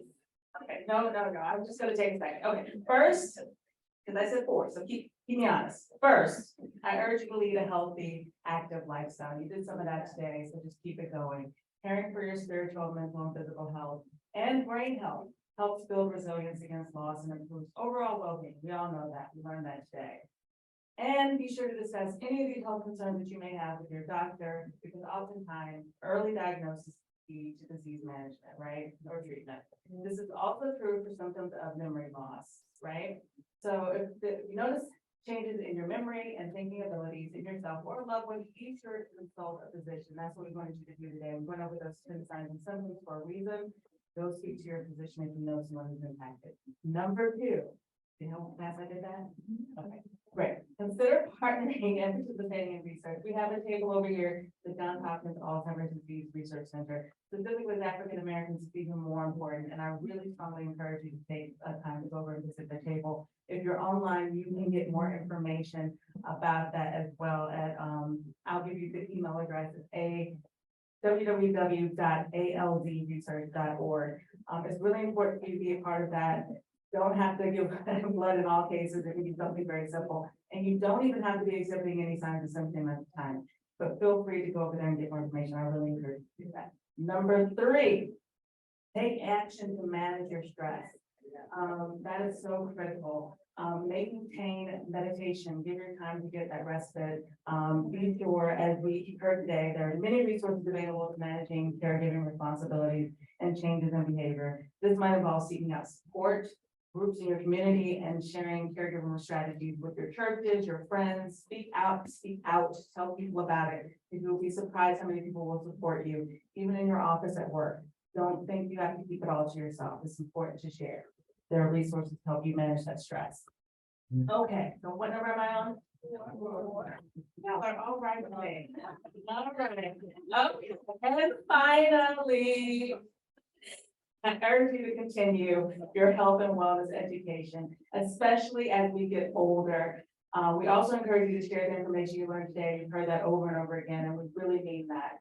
We also want you to tell your family, your friends, your neighbors. We want you to come back for the 17th annual one next year and bring at least 2 people, or you don't get in. Okay, together we can make this community better. So thank you very much. Thank you, Jackie. We can always depend on Jackie. Give us a couple laughs. Those were motivational remarks. We would like to thank all the attendees today, both in person and virtually. A quick reminder before we end today's session.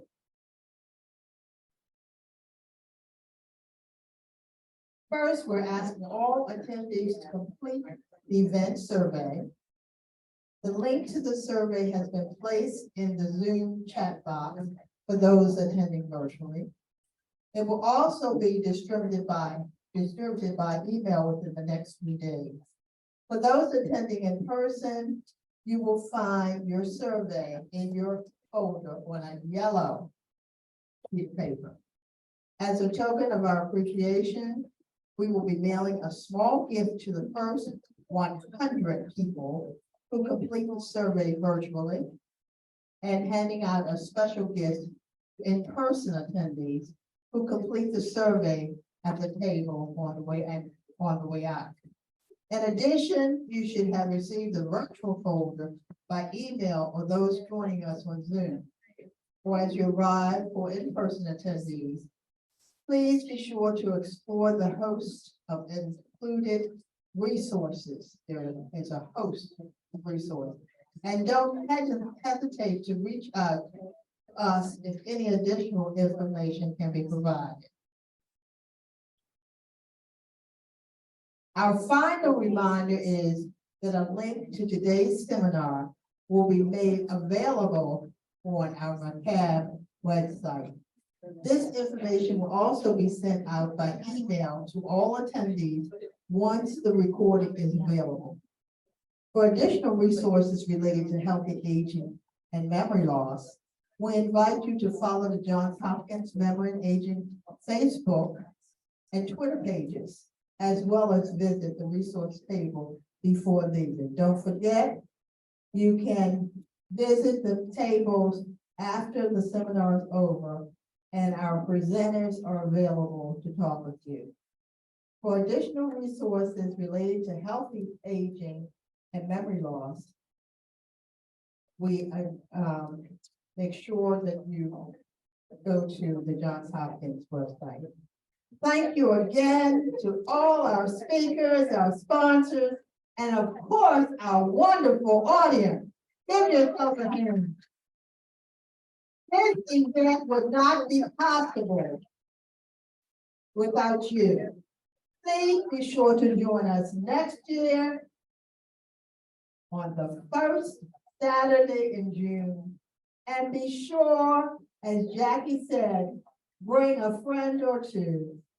We extend our warm wishes to all of you for healthy living, self-care, wellness, and peace of mind. Thank you again.